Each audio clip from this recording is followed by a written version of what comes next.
Hello everyone, welcome back to my YouTube channel. आप सभी को फिर से इस चैनल पर स्वागत है और वेलकम है। जैसा कि आप सभी विद्यार्थियों के लिए बाबू हम डेली की डेली शाम में क्लास केमिस्ट्री का चला रहे थे। आप सभी विद्यार्थियों के लिए बाबू उसी समय में हम 6:30 बजे किसी कारणवश से टेक्निकल इश्यू हो जाने के कारण 6:30 बजे आप सभी विद्यार्थियों के लिए हमने इसी चैनल पर बाबू मौजूद हो चुके हैं आप सभी विद्यार्थियों को केमिस्ट्री क्लास ग्रुप में। तो जैसा कि आप सभी ने थंबनेल देख लिया सर कि डेली की डेली हमारे इस यूट्यूब चैनल पर रासायनिक अभिक्रिया और समीकरण का निचोड़ चल रहा है क्लास 10वीं के विद्यार्थियों के लिए। तो जो भी साथी बोर्ड एग्जामिनेशन की तैयारी करते हैं, UP board, Jharkhand board, Bihar board, all board सभी के लिए हम बाबू इस चैनल पर एक ही बाबू एनसीईआरटी बेस चलाते हैं। सभी विद्यार्थियों का काम देगा, ठीक है। किसी को मत सोचना सर ये केवल स्पेशलिस्ट बिहार बोर्ड का है, केवल यूपी का है, झारखंड का, ऑल बोर्ड सभी का एनसीईआरटी हम बेस चलाते हैं। आप सभी विद्यार्थियों इसमें जुड़िए और ज्यादा ज्यादा साथियों में जुड़ने की कोशिश करो। तो आप सभी विद्यार्थी जितना भी मेरा वीडियो को सीरीज को देख रहे हो, ऑल ऑफ यू सभी को मेरे तरफ से good evening. All of you जितना साथी देख रहे हो, जो भी स्टूडेंट गर्ल्स एंड बॉयज देख रहे हो, सभी को मेरे तरफ से good evening. All of you जितना स्टूडेंट देख रहे हो बाबू, पहले वीडियो को लाइक करो, इसे दोस्त में ज्यादा ज्यादा साथियों में शेयर कर दो। ऑल ऑफ यू सभी विद्यार्थी जो न्यू जुड़े हो बाबू, तो जुड़ने की कोशिश करो। डेली की डेली क्लास 6 बजे का बाबू शाम 6:30 बजते डेली की डेली इवनिंग समय में चल रहा है। आप सभी को जुड़िए और जुड़ करके इस चैनल से लाभ उठा बाबू। हाल ही में इस बैच को स्टार्ट किया गया WMS पर केमिस्ट्री का। तो ऑल ऑफ यू जितना स्टूडेंट देख रहा है सभी को मेरे तरफ से good evening, good evening, good evening. आज हम बात करने वाले हैं बाबू वे केमिस्ट्री का पार्ट नंबर 3 पर। पार्ट 2 तक वीडियो मेरा बाबू इसी चैनल पर डाल दिया गया है। जो भी साथी पहला चैप्टर का पार्ट 1 वीडियो नहीं देखे होंगे, रासायनिक अभिक्रिया एवं समीकरण, chemical equation and chemical reaction and equation का, वे पार्ट नंबर 1 वीडियो और पार्ट नंबर 2 वीडियो को जाकर इसी चैनल पर देखो। और उसके बाद आज पार्ट नंबर 3 को आप लोग के सामने हम लाए हैं। पार्ट नंबर 3 लाए बाबू, पूरी चैप्टर वाइज चैप्टर, हर बोर्ड की तैयारी बाबू 10वां में जो भी बाबू बोर्ड एग्जामिनेशन की तैयारी करते हो उनके लिए हम करवाते हैं, 24 वाले के लिए। तो बाबू पार्ट नंबर 3 आज स्टार्टिंग करेंगे। तो ऑल ऑफ यू जितना भी साथी देख रहा है सभी को पहले वीडियो को जोरदार तरीके से लाइक कर दो। जो भी साथी देख रहा है वीडियो को लाइक करो बाबू जोरदार तरीके से, ऐसे दोस्त में ज्यादा शेयर कर देना, यही मेरा रिक्वेस्ट है। और जो भी बाबू न्यू जुड़े हो इस चैनल पर, तो चैनल को सब्सक्राइब करके ऑल पे क्लिक कर लो। बोर्ड एग्जामिनेशन में अच्छा प्रिपरेशन करना है, बोर्ड एग्जामिनेशन में 4.5+ करना है, 4+ करना है, आपको टॉपर बनना है, तो मेरा चैनल से जुड़ो और पढ़ करके देखो क्या सर रियली में टॉपर की तैयारी करवाया जाता है, क्या सर रियली में बोर्ड एग्जामिनेशन में 4+ की तैयारी करवाया जाता है। जुड़िए और पढ़िए मेरे चैनल से, 1-2 क्लास को देखो क्या सर कैसा लगता है। तो आप सभी विद्यार्थी all of you video series को स्टार्ट करेंगे। इस पार्ट नंबर 3 के माध्यम से हम बात करेंगे सर रासायनिक अभिक्रिया। कल तुम लोग का स्टार्टिंग हो चुका बाबू, परसों से ही स्टार्ट चल रहा है class. Part 1 video, part 2 video हो गया, ये पार्ट नंबर 3 बाबू, इसमें आज हम चलने वाला है। कल तुम लोग कल अंतिम पॉइंट चला था पार्ट नंबर 2 तक बाबू, तुम्हारा रासायनिक समीकरण और रासायनिक समीकरण के प्रकार। तो आप सभी विद्यार्थियों ने बहुत अच्छा समझा, बहुत सारे कमेंट भी किया सर, बहुत मजा आ रहा है क्लास करके आपका सर। इसी तरीका से डेली क्लास चलाइए सर, पढ़ाइए। यस बाबू, हम आप लोग के लिए टोटल क्लास को लेकर आए हैं। खाली मेरी वीडियो सीरीज को ज्यादा शेयर करके और वीडियो में अंत तक बना रहा है और सभी को ज्यादा शेयर करना है, क्योंकि बाबू आप सभी विद्यार्थियों का एक कमेंट और एक लाइक मुझे वीडियो बनाने का बाबू मुझे मोटिवेट करता है आप सभी विद्यार्थियों के लिए। तो चलिए सर बिना वक्त गंवाए हुए पार्ट नंबर 3 का आज हम स्टार्टिंग करते हैं केमिस्ट्री का रूप में, जो है जो बहुत ज्यादा खास चैप्टर तुम्हारा क्लास 10वीं विद्यार्थियों के लिए जो बोर्ड एग्जामिनेशन 23 से 24 स्तर के लिए तैयारी कर रहे हैं। ये बाबू तुम्हारा पार्ट नंबर 3 है। अब मालूम है जैसा कि थंबनेल देखा, रासायनिक अभिक्रिया एवं समीकरण का निचोड़ चल रहा है, chemical reaction and Babu equation का निचोड़ चल रहा है। चल सर इसमें कैसा टॉपिक चलेगा, बहुत लाजवाब टॉपिक चलेगा। वीडियो को एकदम छोड़कर नहीं जाना है, एकदम पूरी अंत तक बना रहना है। आप सभी विद्यार्थियों को यदि अच्छा कर पाना है, आपका एग्जामिनेशन में अच्छा नंबर उठाना है, तो पूरी वीडियो को एकदम जरूर देख लेना है। चलिए सर बिना वक्त गंवाए आज के वीडियो को स्टार्टिंग करते हैं। जैसा कि पार्ट नंबर 2 तक बाबू रासायनिक अभिक्रिया चला था, रासायनिक समीकरण चला था और समीकरण के प्रकार चला था। आज जो बात करने वाले बहुत लाजवाब टॉपिक तुम्हारा, वे तुम्हारा बाबू टॉपिक नंबर तुम्हारा बाबू है आपका रासायनिक समीकरण लिखने का तरीका। ये बहुत बार एग्जामिनेशन में पूछा है, 5 अंक में। आप सभी विद्यार्थी इसको समझते हो तो बहुत अच्छा कर पाओगे एग्जामिनेशन में। आज जो तुम्हारा चलेगा बाबू वे रासायनिक समीकरण लिखने का तरीका चलेगा, जो बहुत इंपॉर्टेंट है। और कैसे लिखा जाता है सर, कैसे समझेंगे 5 अंक में इसको कैसे बनाएंगे। आप सभी विद्यार्थियों वीडियो में जोरदार तरीका से लाइक करो, शेयर करो और जुड़े रहना है एकदम सभी को। तो रासायनिक समीकरण लिखने का तरीका यही तुम्हारा आज का टॉपिक है बाबू। एकदम सभी विद्यार्थियों एकदम पूरी रूप से वीडियो में बना रहना है, एकदम इंपॉर्टेंट क्लास तुम्हारा है बाबू। और इस वीडियो सीरीज को ज्यादा साथियों में शेयर कर देना है। आज का टॉपिक तुम्हारा रासायनिक समीकरण लिखने का तरीका, बहुत इंपॉर्टेंट तुम्हारा, ठीक है। तो सर रासायनिक समीकरण लिखने का तरीका, इसको बोर्ड एग्जामिनेशन की दृष्टि से देखा जाए तो हर बार 5 अंक में इसको पूछा जाता है। और ये क्वेश्चन जो तुम्हारा है बाबू, ये बड़ा क्वेश्चन है, समझ में आया। और हर बार एग्जामिनेशन में पूछते हैं सर रासायनिक समीकरण लिखने का तरीका क्या है, इसको बताइए। स्टार्टिंग करते हैं। तो यही तुम्हारा मेरा वीडियो आज जो चलेगा, ये रासायनिक समीकरण लिखने का तरीका चलेगा। उसके बाद इक्वेशन को, समीकरण को बैलेंस करना कैसे सिखाया जाता था, ये भी टॉपिक चलेगा आज ही इसी वीडियो सीरीज में। तो सर रासायनिक समीकरण लिखने का तरीका क्या है, इसका हम स्टार्टिंग करते हैं। आप सभी विद्यार्थियों देखिए, एक एग्जांपल उठाएंगे और उस एग्जांपल से पूरा तरीका को बता देंगे। आप सभी विद्यार्थियों आई होप उम्मीद करेंगे कि सभी विद्यार्थी बहुत अच्छा कर पाओगे। चलिए सर स्टार्टिंग करते हैं। रासायनिक समीकरण लिखने का तरीका, ये हर बार एग्जामिनेशन में पूछा जाता है, इसको कैसे लिखा जाता है। तो कल तुम लोग को बताया था रासायनिक समीकरण क्या है, कि रासायनिक अभिक्रिया में जो जो पदार्थ भाग लेता है, तो उस पदार्थ भाग लेने वाले पदार्थों को संकेत और सूत्र लिख देते हैं, उसके माध्यम से लिख देना ही तुम्हारा रासायनिक समीकरण कहलाता है। और उसी रासायनिक समीकरण को लिखने का तरीका क्या है, उसका रूल क्या है, ठीक है, उसका रूल क्या, उसका तरीका क्या, उसी को पढ़ने जा रहा है, ठीक है। तो सर इसका लिखने का तरीका बहुत प्रकार से है, इसको साबित करते हैं सर, इसको बताते हैं। देखो हम एक रासायनिक समीकरण लिखते हैं सर, हम एक रासायनिक समीकरण लिखते हैं, वो एग्जाम्पल पहले लिखते हैं एक रासायनिक समीकरण का, उसका नाम है बाबू देखो लिखते हैं कार्बन प्लस ऑक्सीजन, तो यहाँ रिएक्शन करेगा तो बनेगा CO2, कार्बन डाई क्या बना, ऑक्साइड। ये तुम्हारा क्या है, तो एक रासायनिक समीकरण है और ये तुम्हारा रासायनिक अभिक्रिया भी है। बात समझ में आ रहा होगा। तो ये समीकरण भी तुम्हारा बाबू, ये तुम्हारा रासायनिक अभिक्रिया है। और सर इसे लिखने का तरीका क्या है देखिएगा सभी को।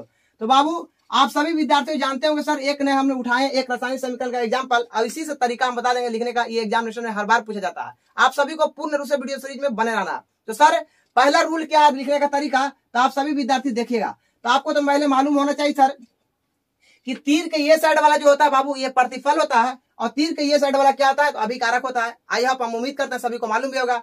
तो सर ये साइड वाला जो होता है ये अभिकारक होता है। आपको मालूम है कि अभिक्रिया में जो जो पदार्थ भाग लेता है सर, वे अभिकारक कहलाता है। और ये सब यदि आप सभी को नहीं समझ में आ रहा हो, न्यू स्टूडेंट जो है वे जाके पहले वाला वीडियो को देखो और उससे सीखो जाकर के, ठीक है बाबू। ये सब बात चल चुका है, आप सभी विद्यार्थी विधिवत तरीका से एक एक वीडियो को जाकर देख लो तो ज्यादा अच्छा कर पाओगे एग्जामिनेशन में। सर तो तीर के ये साइड वाला जो होता है, जो रासायनिक अभिक्रिया में भाग लेता है, उसे क्या कहते हैं, अभिकारक। और अभिकारक को सर इंग्लिश में रिएक्टेंट कहा जाता है, ये तो सभी को मालूम होगा सर। अभिकारक को इंग्लिश में रिएक्टेंट बोलते हैं। और सर अभिक्रिया के बाद जो दो पदार्थों के बाद रिएक्शन हो जाने के बाद ये जो बनता है, इसे क्या बोलते हैं सर, इसे प्रतिफल बोलते हैं। आपको मालूम है सर। अब प्रतिफल को सर इंग्लिश में प्रोडक्ट कहा जाता है बाबू, ये चीज तो आप सभी को मालूम होगा, आई आप उम्मीद करते हैं। और ये सब पे चर्चा चल चुका है, ठीक है। तो ये तुम्हारा रासायनिक अभिक्रिया में जो भाग ले रहा है ये सब अभिकारक है, और अभिक्रिया के बाद जो नया पदार्थ बनता है इसको प्रतिफल बोलते हैं। अब प्रतिफल को इंग्लिश में सर प्रोडक्ट कहा जाता है।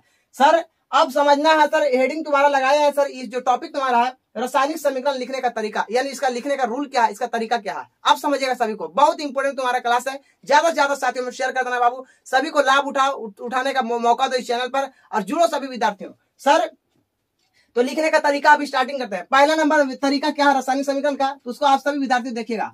तो पहला रूल कहता है रासायनिक समीकरण हम लिखे हैं, इसमें क्या क्या अप्लाई हुआ रूल देखो। तो पहला कहता है सर कि दो या दो से अधिक अभिकारक, बताओ यहाँ पे कितना अभिकारक है सर, दो है, एक कार्बन एक ऑक्सीजन है, कितना अभिकारक हुआ, दो है। तो पहला रूल कहता है कि दो या दो से अधिक अभिकारक को, ठीक है बाबू, हमेशा बायां ओर रखा जाता है। बात समझिएगा पहले, ठीक है। देखो पहले दो पक्ष तो तुम लोग को समझना पड़ेगा। एक होता है बाबू तुम्हारा LHS, अब एक तुम्हारा होता है RHS, ये चीज तो सबको जानते होंगे। एक होता है LHS, अब एक होता है तुम्हारा बाबू RHS, ठीक है बाबू।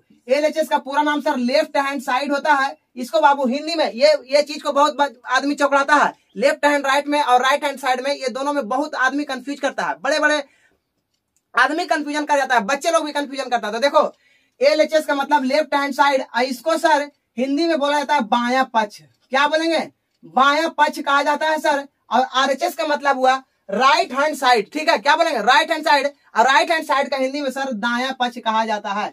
क्या बोलते हैं साथियों, दायां पक्ष। तो आप सभी को मालूम हो गया सर, राइट हैंड को दायां पक्ष कहते हैं सर, अब LHS को बाबू बायां पक्ष कहते हैं। ये चीज तो आप सभी को जानते भी होगा, सीनियर क्लास में हो, ये सब ज्यादा बताने की जरूरत नहीं है। लेकिन फिर भी कुछ कुछ बच्चे जो होते हैं वे कंफ्यूज कर जाते हैं, तो कंफ्यूज नहीं करना है आपको। LHS को बाबू बायां पक्ष कहते हैं और RHS को मतलब दायां पक्ष, इसका पूरा नाम LHS का मतलब लेफ्ट हैंड साइड और RHS को राइट हैंड साइड बोलते हैं, ठीक है। ये चीज को आप समझते होंगे।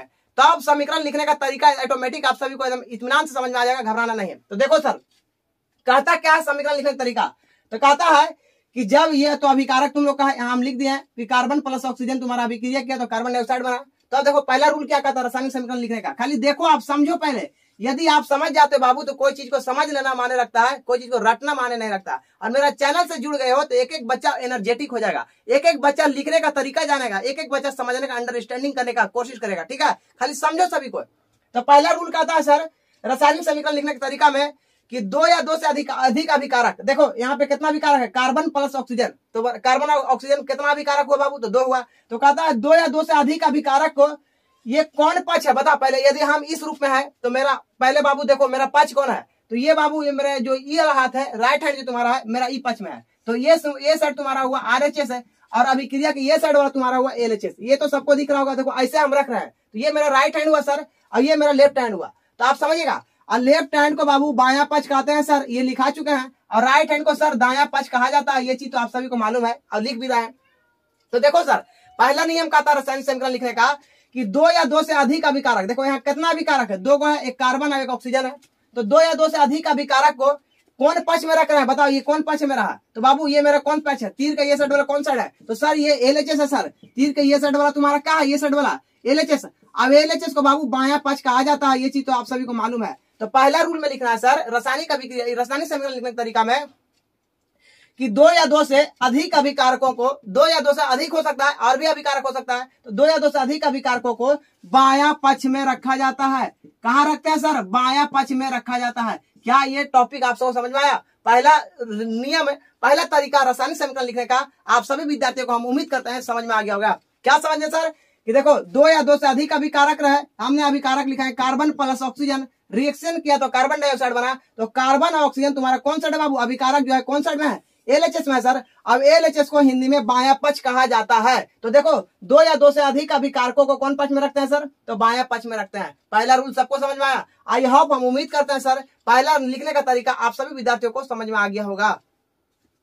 रूल समझा आप सभी विद्यार्थियों ने सर। दूसरा नंबर रूल को अब देखेगा, क्या सबको समझ में आ रहा है? ऑल ऑफ यू जितना बच्चा देख रहा है सभी को वीडियो को पहले बाबू आपसे रिक्वेस्ट है कि वीडियो को लाइक करो। इसी तरीका से सेशन में मजा उठाना है, क्लास का मजा उठाना है आप सभी विद्यार्थियों को, तो वीडियो को जोरदार तरीके से लाइक करो बाबू और शेयर करो। आप सभी विद्यार्थी को डेली मेरे पास क्लास आ रहा है सभी साथियों में। तो पहला रूल तो सबको समझ में आ गया सर कि 2 या 2 से अधिक अभिकारक, देखो सर यहाँ अभिकारक तुम्हारा 2 है, हो सके एक अभिकारक और बढ़े। जैसे में सर आप सभी विद्यार्थियों ने चाय को बनाया होगा, तो चाय बनाने के लिए सर पानी लेते हो, पानी के साथ चीनी लेते हो और चीनी के साथ चाय पत्ती को डालते हो, तो तुम्हारा क्या बनता है सर, चाय बनता है। तो देखो अभिकारक कितना हो गया, ढेर सारा हो गया। तो 2 या 2 से अधिक अभिकारक, बहुत सारा भी अभिकारक रहा है, तो वे हमेशा अभिकारक कौन पक्ष में रहता है, तो LHS में रहता है, लेफ्ट हैंड साइड में रहता है। पहला रूल सबको समझ में आ गया। रासायनिक समीकरण लिखने का तरीका में पहला कहता है सर कि 2 या 2 से अधिक अभिकारकों को, 2 या 2 से अधिक रिएक्टेंट को हमेशा बायां पक्ष में रखा जाता है, उसको इंग्लिश में लेफ्ट हैंड साइड में रखा जाता है। आई होप पहला रूल सबको समझ में आया सर। हम उम्मीद करते हैं सभी बच्चा को, जितना भी देख रहा होगा वीडियो से, सबको समझ में आया होगा। सर रूल नंबर दूसरा देखेगा आप सभी विद्यार्थी, कुछ नहीं करना है बच्चा, एकदम ऑटोमेटिक समझ में आएगा। खाली मेरा चैनल से जुड़े रहिए बाबू, एक एक बच्चा को समझाने की गारंटी देते हैं। पहला रूल सबको समझ में आया। अब सर दूसरा का नंबर तरीका कहता है, दूसरा नंबर बोलता है सर कि अगला टॉपिक तुम्हारा अगला रूल क्या है। पहला नियम सबको समझ में आया, उसके बाद दूसरा का तरीका क्या समझेगा।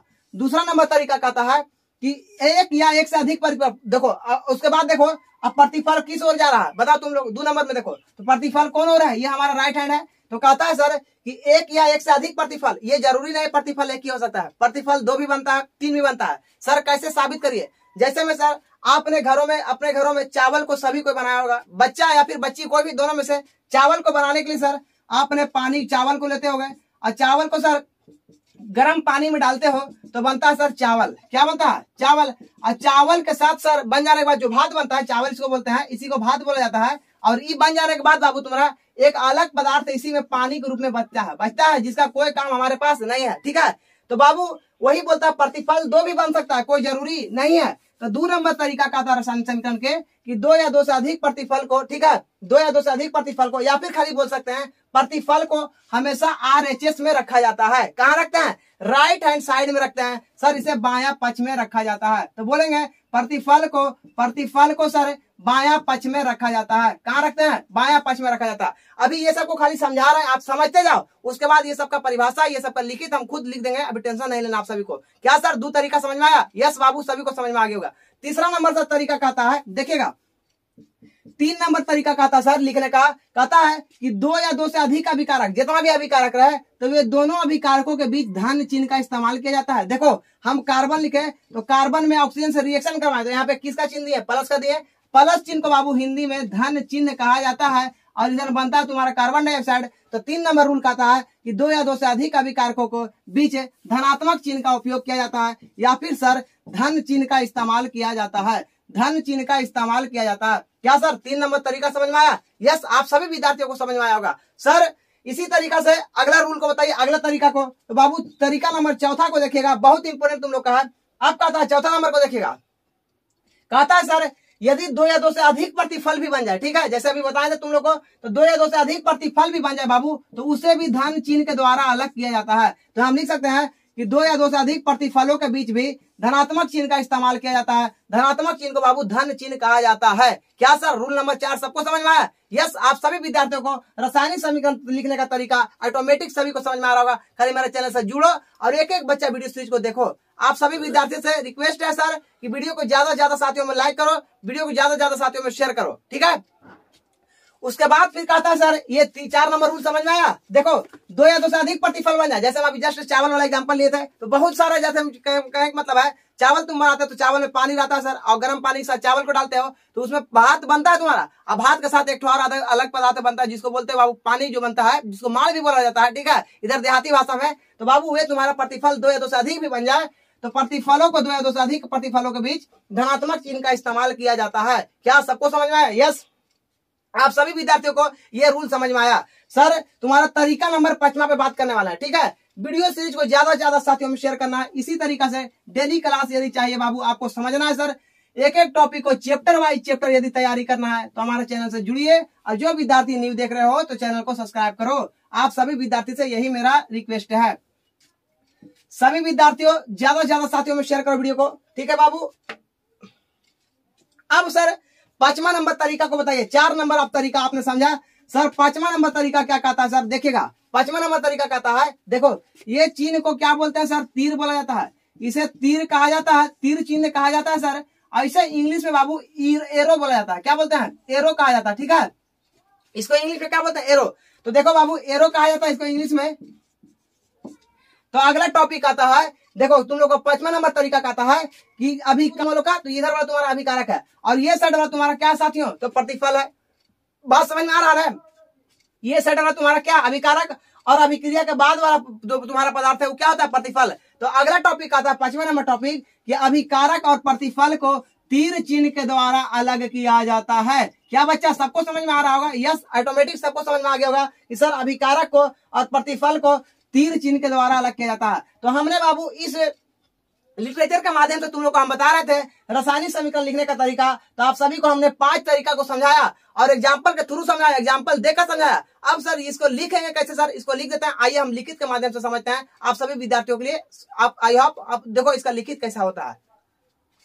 तो जी हाँ, अब इसका लिखित के माध्यम से समझो रासायनिक समीकरण लिखने का तरीका क्या था बाबू, तो इसको हमने आपको समझाया और समझाने के बाद सर अब इसका लिखित रूप में देखो आप सभी विद्यार्थियों को हमने लिख दिया सर, और लिखावट से समझो। इसे यहाँ पर भी आप लोग को समझाने की कोशिश करते हैं। इसको नोट करो, जिसको स्क्रीनशॉट लेना स्क्रीनशॉट लो बाबू। आप सभी विद्यार्थियों को कैसा क्लास लग रहा है बाबू कमेंट बॉक्स में जरूर बताना। आपका एक एक कमेंट और एक एक लाइक मुझे वीडियो बनाने की एनर्जी करता है बाबू, ठीक है। तो आप सभी विद्यार्थियों सर लिखित के माध्यम से समझो रासायनिक लिखने का तरीका क्या है। तो देखो हम साफ लिखा है यहाँ पे कि रासायनिक समीकरण लिखने का तरीका निम्न है। निम्न मतलब बहुत सारा है, जो हमने लिख दिया है आप सभी विद्यार्थियों के लिए। तो देखो लिखने से पहले तुम लोग के लिए हम एक एग्जांपल डाल दिए बाबू, ठीक है। एक एग्जांपल लिए है, उस एग्जांपल का नाम तुम्हारा लिखा हुआ है यहाँ पे दिया हुआ है कि कार्बन प्लस ऑक्सीजन सर, तो बना तुम्हारा कार्बन डाइऑक्साइड। इसी एग्जांपल तुम लोग को बता देता है कि सर कैसे लिखा जाता है। इस एग्जांपल से हमने लिख दिया और आप सभी विद्यार्थियों भी यही चीज को फॉलो करते हो, यही चीज को यदि देखते हो बाबू, इसी को अप्लाई करते हो, तो आप सभी विद्यार्थियों भी जिस तरीका से मास्टर लिखता है, जिस तरीका से टीचर पढ़ाता है, उसी तरीका से आप भी लिखने का कोशिश करिए बाबू। खाली समझो कॉन्सेप्ट को देखो। तो सर क्या लिखे हैं देखो, एक एग्जांपल लिखे कार्बन प्लस ऑक्सीजन, तो बनाया कार्बन डाइऑक्साइड। और यहाँ से लिखे रासायनिक समीकरण लिखने का तरीका निम्नलिखित है। क्या क्या रूल है देखो, पहला नंबर पॉइंट को जिसको स्क्रीनशॉट करना है स्क्रीनशॉट करो बाबू, जिसको बाबू वीडियो को रोक कर लिखना है बाबू, लिख लेना है आप सभी विद्यार्थियों को बाबू, ठीक है। तो देखो पहला रूल क्या लिखे कि 2 या 2 से अधिक अभिकारकों के बायां पक्ष में रखा जाता है। क्या सही बात है? ये साइड वाला तुम्हारा बायां होता है सर, और ये साइड वाला तुम्हारा दायां होता है। बायां पक्ष को सर इंग्लिश में LHS कहा जाता है, अब LHS को बाबू हिंदी में बायां पक्ष कहा जाता है। क्या बच्चा देखो अभिकारक कौन पक्ष में सर? बायां पक्ष में है। यस, आप सभी विद्यार्थियों को समझ में आ रहा होगा। उसके बाद देखो sir rule number 2, rule number 2 तुम्हारा लिखा बाबू प्रतिफलों को हमेशा दायां पक्ष को सर कितना बच्चा बायां दायां कंफ्यूज करता है। दायां को बाबू इंग्लिश में RHS बोलते हैं, राइट हैंड साइड। देखो तो प्रतिफल कौन साइड में बच्चा? आप सभी विद्यार्थी अपने आप से देखो, हम रिएक्शन लिखे या अभिक्रिया लिखे, तो लिखने के बाद देखो प्रतिफल सर RHS में है, और बाबू अभिकारक जो तुम्हारा है, अभिकारक हमेशा किस ओर है सर? तो हमारा बायां ओर है। क्या सबको समझ में आया सर? पॉइंट 1 समझ में आ गया, पॉइंट नंबर 2 समझ में आया। पॉइंट नंबर 3 देखो बच्चा क्या तुम्हारा है, अभिकारक और प्रतिफल को तीर चिन्ह के द्वारा अलग किया जाता है। देखो बच्चा, ये अभिकारक है सर, ये प्रतिफल है, ये दोनों को देखो किस चिन्ह के द्वारा अलग किया है, तो ये दोनों को बाबू तीर चिन्ह के द्वारा अलग किए हैं। क्या रूल नंबर 3 तुम्हारा तरीका नंबर 3 सभी साथियों को समझ में आ रहा होगा? फिर सभी साथियों को समझ में आ रहा है सर? साफ हमने लिखा है यहाँ तुम्हारा अभिकारक और प्रतिफल को सर तीर चिन्ह के द्वारा अलग किया जाता है। क्या सही बात है सर? देखिए इधर अभिकारक है, इधर मेरा प्रतिफल है बाबू, और अभिकारक और प्रतिफल को बाबू तीर चिन्ह के द्वारा अलग किया जाता है। क्या सही है सर? यस, ये भी तरीका सही है सर। बाबू नेक्स्ट तुम्हारा है, चौथा नंबर पॉइंट तुम्हारा है, कहता है 2 या 2 से अधिक अभिकारकों के बीच धन चिन्ह का इस्तेमाल किया जाता है। धन का मतलब होता है प्लस, प्लस चिन्ह का इस्तेमाल किया जाता है बाबू। यस, रियल बात है, सही बात है। देखो 2 या 2 से अधिक अभिकारकों के बीच कैसा चिन्ह है सर? धन चिन्ह है। ये तुम्हारा बाबू 4 तरीका हमने लिखे हैं, और एक तरीका मेरा और छूट रहा है, वो एक तरीका आप सभी को और लिख देना है सर। अगला तरीका क्या सर, उसको बताते हैं तुम लोग को। बोलना है कि 2 या 2 से अधिक प्रतिफल बन जाए सर, तो प्रतिफल में भी धनात्मक चिन्ह का इस्तेमाल करते हैं। तो आप सभी विद्यार्थियों को समझ में आ रहा होगा, तो आप सभी विद्यार्थियों वीडियो को रोक करके स्क्रीनशॉट करना है। आप सभी विद्यार्थियों के लिए हम टाइम दे रहे हैं बाबू, इसको स्क्रीनशॉट कर लो, लिखो, और कमेंट बॉक्स में जरूर बताना क्लास कैसा लग रहा है। सभी विद्यार्थियों इसको लिखो, सभी विद्यार्थियों जल्दी से आप सभी साथियों स्क्रीनशॉट करो। तो आई होप, हम उम्मीद करते हैं सर आप सभी ने स्क्रीनशॉट कर लिया। ऑल ऑफ यू जितना स्टूडेंट सभी में वीडियो को ज्यादा से ज्यादा शेयर करो। तो क्या सर रासायनिक समीकरण लिखने का तरीका आप सभी साथियों ने चुटकियों में सीखा? क्या बाबू समझ में आ रहा है क्लास को बाबू आप सभी साथियों को? जैसा कि हमने पढ़ा रहा है आप सभी को, हम उम्मीद करते हैं ये रासायनिक समीकरण लिखने का तरीका और 5 नंबर की तैयारी आप सभी का बोर्ड एग्जामिनेशन में, हर board, UP board, Bihar board, Jharkhand board, हर बोर्ड में बाबू इस तरीका से क्वेश्चन आता है। आप सभी को ने सीखा, इसमें मजा उठाया। तो अगला टॉपिक को सर हम बताने वाले तुम लोग को है, अभी वीडियो में सीरीज में बना रहना, अभी भागना नहीं है। एक टॉपिक तुम्हारा होता है पूर्ण रूप से खत्म, नेक्स्ट टॉपिक तुम्हारा हम स्टार्टिंग करते हैं सर। वे टॉपिक तुम्हारा है समीकरण को बैलेंस करने के लिए तरीका। ये भी क्वेश्चन आपका हर बार, आपको ऑब्जेक्टिव क्वेश्चन, आपका सब्जेक्टिव क्वेश्चन हर बार पूछता है कि समीकरण को बैलेंस कैसे किया जाता है। अगला टॉपिक वही पढ़ने जा रहे हैं बाबू, ठीक है? समीकरण को संतुलित करना सीखे, ठीक है? अगला टॉपिक वही है, बताते हैं बाबू आप सभी विद्यार्थियों के लिए। जो आपने रासायनिक समीकरण समझा, रासायनिक समीकरण आप सभी विद्यार्थियों को लिखने का तरीका सीखा बाबू। आप सभी विद्यार्थियों को नेक्स्ट टॉपिक तुम्हारा जो हम बताएंगे बाबू, वे जो तुम्हारा पढ़ना है, वे पढ़ना है रासायनिक समीकरण को संतुलित करने का सीखें। यानी रासायनिक समीकरण को, यदि कोई भी समीकरण दे देता सर, तो उस समीकरण को कैसे बैलेंस किया जाता है, उस समीकरण को कैसे लिखा जाता है बाबू, यही तरीका को आज हम बतलाने वाले हैं। आप सभी विद्यार्थियों को वीडियो को, सीरीज को पूर्ण रूप से बना रहना, आपको क्लास को छोड़कर नहीं जाना। आज की क्लास जो होने वाला है बहुत ज्यादा खास होने वाला है। वीडियो सीरीज में एकदम अंत तक बना रहना, आप सभी विद्यार्थियों को एकदम लाजवाब क्लास दे रहे हैं बाबू आप सभी के लिए, और एकदम मक्खन टॉपिक दे रहे हैं सर। अगला तरीका जो हम जो बताने वाला है आप सभी विद्यार्थियों के लिए, अगला जो टॉपिक है वे टॉपिक तुम्हारा है रासायनिक समीकरण को संतुलित करना सीखे, ठीक है? यानी रासायनिक समीकरण को संतुलित कैसे किया जाता है सर? कोई भी संख्या को, कोई भी बैलेंस, कोई भी इक्वेशन लिख देता है, कोई भी समीकरण लिखा जाता है रासायनिक अभिक्रिया में, तो लिखाने के बाद तो कुछ समीकरण बैलेंस रहता है, कुछ समीकरण अनबैलेंस रहता है। और एग्जामिनेशन में आपका हर बार पूछा जाता है, 1 नंबर में पूछ देगा ऑब्जेक्टिव में कि निम्न समीकरण को आपका बाबू संतुलित करें, या फिर निम्नलिखित समीकरणों को दिया गया इनमें से कौन संतुलित है या इनमें से कौन असंतुलित है। तो कैसे छाटेंगे सर, कैसे पकड़ेंगे कौन बैलेंस है कौन अनबैलेंस है, और जो बैलेंस नहीं है सर उसको कैसे बैलेंस करेंगे, और जो अनबैलेंस है सर उसको कैसे बैलेंस करेंगे, यही तरीका आपको पढ़ने जा रहा है। और जो बाबू जो मेथड नंबर हम पढ़ने जा रहे हैं समीकरण को, रासायनिक समीकरण को संतुलित करने जो सीखने जा रहे हैं आप सभी को, वे जो है तुम्हारा बाबू अनुमान विधि से सीखने जा रहे हैं। कौन विधि से बाबू? तो अनुमान विधि से रासायनिक समीकरण को बहुत सारा मेथड से आपका बाबू समीकरण को, इक्वेशन को बैलेंस किया जाता है, लेकिन बाबू सबसे ज्यादा प्रचलित है, जो सबसे ज्यादा इंपोर्टेंट है, वे तुम्हारा अनुमान विधि है बाबू। क्या है? अनुमान विधि। और अनुमान विधि से बहुत सारा बच्चा बहुत जल्दी धर लेता है, और हम उम्मीद करते हैं आप विद्यार्थी सभी को देखेगा तो आप भी चुटकियों में रासायनिक समीकरण को संतुलित करना सीखेंगे। तो सर अनुमान विधि क्या है, अनुमान विधि से कैसे समीकरण को, इक्वेशन बैलेंस किया जाता है, आप सभी विद्यार्थियों को यह टॉपिक हम बता रहे हैं। एकदम क्लास को छोड़ना नहीं, आज को क्लास बहुत ज्यादा इंपोर्टेंट है, और इससे भी बहुत ज्यादा क्वेश्चन आता है समीकरण निम्न में कौन संतुलित है। 5 एग्जाम्पल दे देगा आपका 5 नंबर में हर बोर्ड में, और कहेगा निम्न इसको संतुलित करें। तो कैसे करेंगे सर, सीखो। आज इसी टॉपिक पर हम बात करने वाला है सर। हम पहले जो बात करने वाले हैं रासायनिक समीकरण को संतुलित करने के लिए, वो अनुमान विधि से। सर ये क्या बोल रहे हैं समझ में नहीं आता। जैसे में सर हम दिए एक समीकरण लिखते हैं, जैसे में देखो लिखे सर एक समीकरण लिखते हैं, उस समीकरण का नाम है कार्बन प्लस ऑक्सीजन, तो यहाँ पर कार्बन डाइऑक्साइड। आपको कहेगा बताओ ये बैलेंस है कि अनबैलेंस है, ये संतुलित है कि असंतुलित है। इसी को हम संतुलित करना सीखेंगे। जो इक्वेशन संतुलित नहीं रहेगा उसको संतुलित करेंगे, और जो इक्वेशन ऑलरेडी असंतुलित रहेगा उसको संतुलित करेंगे। यही तो पढ़ने जा रहे हैं बाबू। तो देखो सर ये एक एग्जाम्पल दिए, आपको कहेगा इसे संतुलित करें, तो इसको संतुलित करने से पहले इसको हम जांच करेंगे ये ऑलरेडी संतुलित है कि नहीं है। तो देखो कैसे जांच करते हैं। तो पहले अभिकारक और प्रतिफल के दोनों तरफ छाट लेंगे, परमाणु की संख्या, नंबर निकालेंगे जो पदार्थ दिया हुआ। तो देखो यहाँ पे बाबू LHS देख ले, ये तुम्हारा क्या है, इधर LHS है, ये तुम्हारा क्या RHS। LHS में देखो तुम्हारा क्या दिया हुआ है, देखो तुम्हारा कार्बन की संख्या कितना सर, नहीं कुछ तो 1 है बाबू तुम्हारा, ऑक्सीजन कितना तुम्हारा, तो 2 है। अब सर हम RHS में देखते हैं, कार्बन कितना 1 है, ऑक्सीजन कितना है 2 है। यहाँ 2 और 1 कितना है 3 है, और यहाँ 2 1 कितना है 3 है। तो ये तुम्हारा बाबू ये कैसा समीकरण है, तो ये बैलेंस समीकरण है। इसको बैलेंस करने की जरूरत नहीं है। लेकिन सर यही समीकरण यदि अनबैलेंस रहता, बैलेंस नहीं रहता, असंतुलित रहता, तो उसी को संतुलित किया जाता है। ठीक है, अब कितना बच्चा क्या करेगा, इस अंकों को संतुलित करते रहेगा। तो देखो उसको नहीं करना है।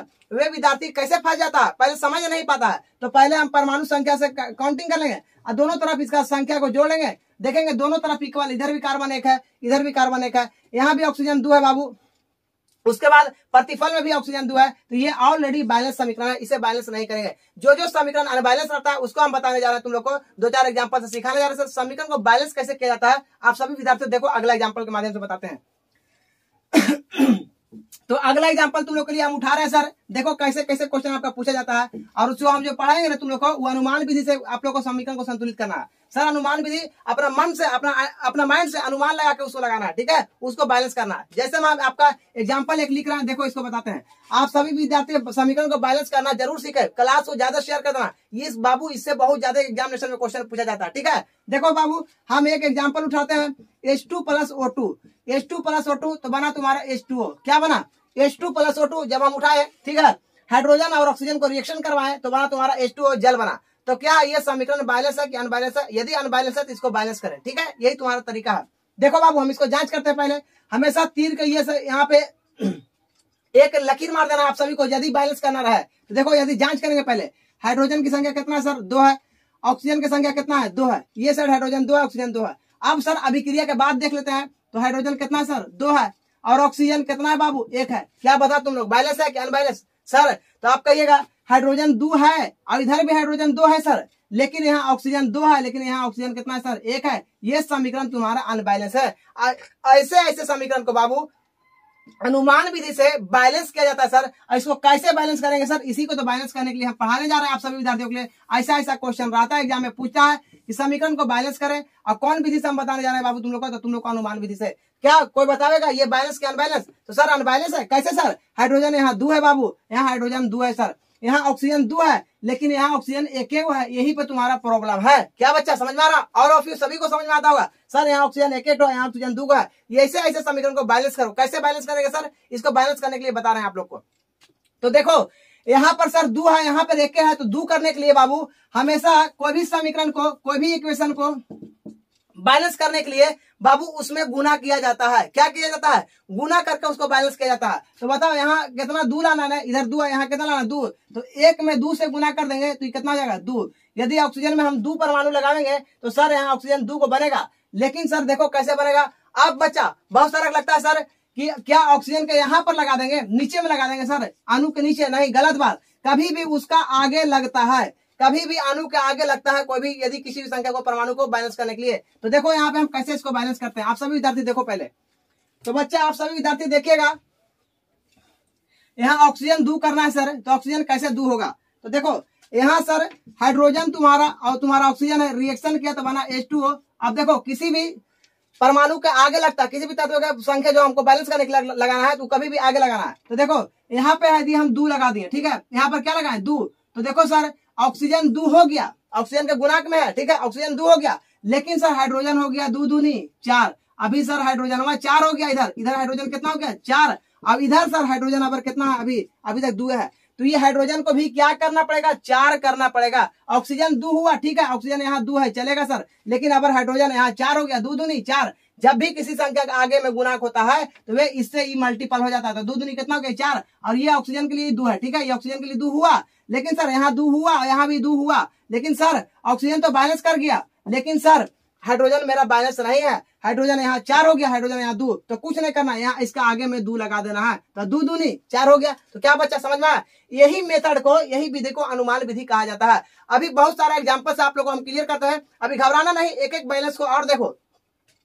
अभी और भी एग्जाम्पल देखो आप सभी विद्यार्थियों को, देखो अभी बकाना नहीं सभी विद्यार्थियों को, ठीक है। इसी तरीका से आप सभी विद्यार्थियों जांच करो बाबू, अब सीखो कि कैसे समीकरण को बैलेंस किया जाता है। तो आपने बाबू पहला को देखा, उसके बाद सर हम आप लोगों को और देते हैं। जैसे में सर हम दिए Na+O2, सोडियम को ऑक्सीजन के साथ रिएक्शन करवाएं, सोडियम को ऑक्सीजन के साथ रिएक्शन करवाएं, तो यहाँ बना तुम्हारा Na2+O, Na2+O। क्या ये बैलेंस या अनबैलेंस। तो बाबू जब भी तुमको देखना है इसको बैलेंस करते हैं, पहले अनुमान विधि से करना है। तो देखो सोडियम कितना है सर, इधर सोडियम 1 है सर, ऑक्सीजन कितना है सर, ऑक्सीजन 2 है। इधर देखिए सर, तो सोडियम बाबू इधर कितना है, तो सोडियम 2 है।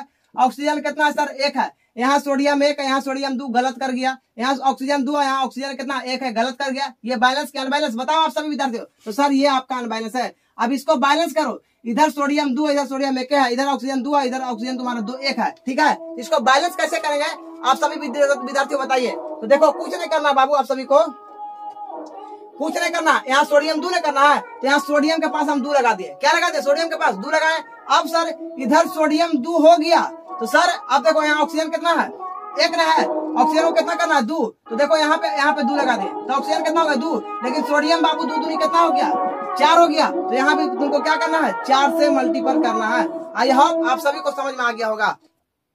इस तरीका से बाबू बैलेंस को, समीकरण को बैलेंस किया जाता है। और भी एग्जांपल से हम तुम लोगों को क्लियर करेंगे। आपका आगे क्लास, ज्यादा क्लास को बड़ा नहीं करते हैं सर, यही तक रखते हैं। और भी 2-4 क्वेश्चन तुम लोग को हम दे देते हैं, तुम लोग कमेंट बॉक्स में इसका आंसर बताना, हम तुम लोग के लिए एग्जाम्पल से देते हैं सर। आप लोग को आपको करना है, घर में करके दिखाना है तुम लोग को। सर होमवर्क के रूप में दे रहे हैं आप लोग को, एग्जाम्पल के रूप में। मैग्नीशियम को हम दे रहे हैं आप सभी को, एक कमेंट बॉक्स में आंसर लगाना सभी विद्यार्थियों को। मैग्नीशियम को ऑक्सीजन के साथ अभिक्रिया करवाएं तो बनाए MgO। इसको बैलेंस करना है आप सभी विद्यार्थियों को। देखते हैं कौन कौन बच्चा बैलेंस करके बताता है। जो बच्चा को नहीं समझ में आज बाबू, आज की क्लास ज्यादा बड़ा होता जा रहा है, आप सभी विद्यार्थियों के लिए आगे की क्लास में हम इसका पूरा चर्चा करेंगे, अभी आप बकाना नहीं है, ठीक है। तो आप सभी का होमवर्क हम दे रहे हैं सभी विद्यार्थियों के लिए कि मैग्नीशियम और ऑक्सीजन को दिए तो MgO बना। इसको देखते हैं सभी विद्यार्थियों को, कमेंट बॉक्स में बैलेंस करके बताना है कितना, कहाँ पे, इधर कितना लगेगा, इधर कितना लगेगा। आप सभी विद्यार्थियों यही तुम्हारा होमवर्क है। तो हम उम्मीद करते हैं बच्चा आप सभी विद्यार्थियों को बैलेंस करने के लिए समझ में आया। नहीं जो बच्चा समझ में आया सर आज बका गया हो, ठीक है। अभी लग रहा है सर कि नहीं समझ में आया, तो वैसे विद्यार्थियों के लिए कल फिर से हम बैलेंस समीकरण को बैलेंस करने पर टॉपिक को बनाएंगे। क्लास ज्यादा बड़ा हो रहा है, आप सभी विद्यार्थियों के लिए क्लास यही तक, आज तक यहीं तक रहेगा बाबू। जो भी साथी वीडियो को देख रहा है, पहले वीडियो को जोरदार तरीके से लाइक कर दो, इसे कोरोना वायरस की तरह अपने साथियों में शेयर कर दो। इसी तरीके से पल नोटिफिकेशन, पल की तैयारी हमारे चैनल से करना है। डेली की डेली हर सब्जेक्ट की तैयारी करना है, तो हमारे चैनल से जुड़ो और ज्यादा से ज्यादा साथियों में जानकारी दो। बाबू आज तक क्लास तुम्हारा यही तक रहेगा। ऑल ऑफ यू जितना स्टूडेंट देख रहा है, जिसको नहीं समझ में सर इस समीकरण को बैलेंस करना, उसका क्लास हम नेक्स्ट दिन देंगे। ओके ठीक है बाबू, फिर मिलते हैं हम नेक्स्ट वीडियो में। आप सभी को गुड नाइट। आप सभी विद्यार्थियों ज्यादा से ज्यादा शेयर कर देना वीडियो को, ठीक है। Okay, thanks for watching video. फिर मिलते हैं नेक्स्ट टाइम में, फिर मिलेंगे अगले समय नेक्स्ट वीडियो में।